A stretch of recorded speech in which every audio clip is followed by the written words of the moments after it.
Good morning students. आज का educational channel का जो टॉपिक्स होगा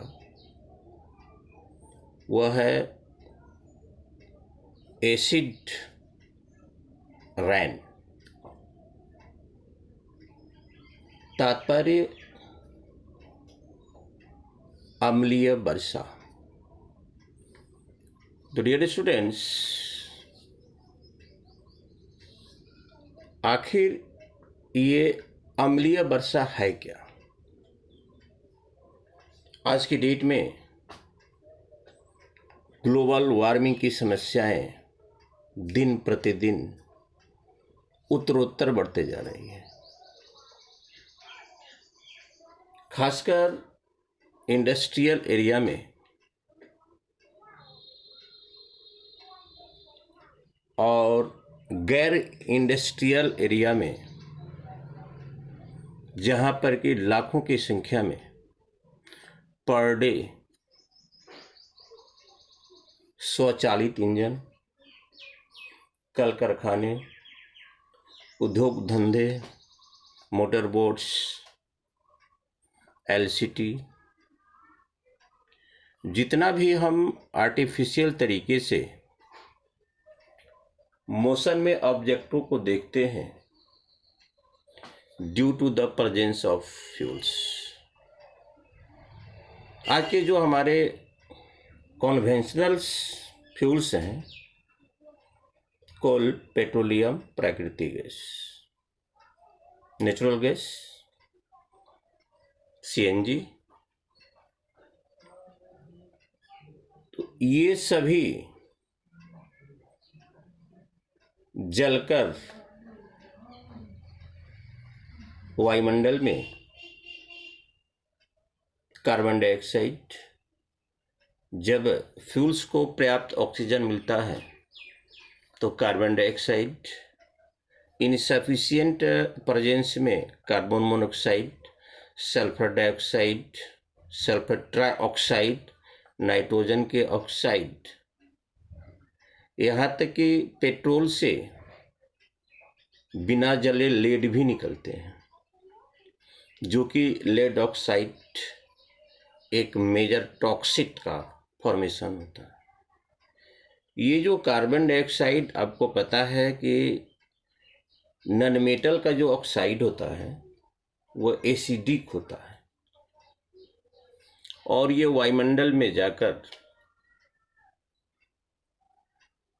जो वेपर के पार्टिकल्स है जो संघनित होकर जल के बूंदों को बनाते हैं और यह अधात्विक ऑक्साइड उनसे संयोग करके नाइट्रिक अम्ल, सल्फ्यूरस अम्ल, सल्फ्यूरिक अम्ल, सल्फ्यूरिक अम्ल, कार्बोनिक अम्ल, ये सब जब बारिश के रूप में, जब ग्रेविटी फोर्स के संपर्क में आते हैं तो जमीन पर बारिश के रूप में गिरते हैं, जिसको कि हम लोग एसिड रेन्स कहते हैं, अम्लीय वर्षा कहते हैं। इसके प्रभाव अगर ज्वलंत उदाहरण पर सुनना चाहेंगे, आगरा का Taj Mahal, litho art of the New York, जो कि मार्बल का बना हुआ है, वह दिन प्रतिदिन धूमिल होते जा रहा है और अपनी सुंदरता के पर, जो उसका क्षय होने के कारण उसकी सुंदरता दिन प्रतिदिन घटते जा रही है, उसका ग्लेजिंग दिन प्रतिदिन घटते जा रहा है और अपने सुंदरता के लिए आंसू बहा रहा है। ग्लोबल वार्मिंग्स, कार्बन डाइऑक्साइड की मात्रा बढ़ना due to the burning of the fuels, conventional fuels, नतीजा ये होगा कि पर्यावरण जब असंतुलित होगा तो इसका भयंकर परिणाम हम लोगों को भुगतने के लिए तैयार रहना पड़ेगा। तो डियर स्टूडेंट्स, एसिड रेन से सबसे तो पहले मिट्टी बंजर हो जाती है, डेजर्ट में कन्वर्ट हो जाता है, पेड़ पौधे के पत्ते झुलस जाते हैं, अर्थवर्म जो हमारे मित्र हैं, छोटे छोटे सूक्ष्म जीव जो हमारे जमीन के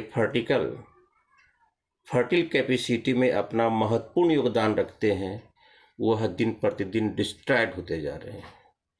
और जब वह अम्लीय वर्षा जब किसी सोर्स के माध्यम से जलाशय में पहुंचता है तो वहां पर जलीय जीवों को भी संकट पैदा हो जाती है। तो एसिड रेन्स के जो कुप्रभाव हैं, दुष्प्रभाव हैं, इनफिनिटिव संख्या में है।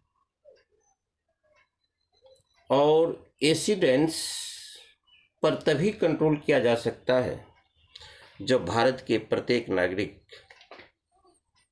इसके प्रति अपने उत्तरदायित्वता को निभाएंगे।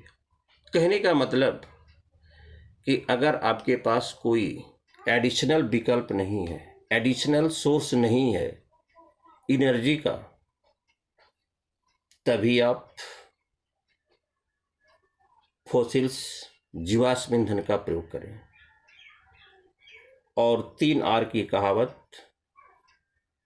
से सभी आप लोग अवगत होंगे, रिसाइकल, रीयूज, रिड्यूस।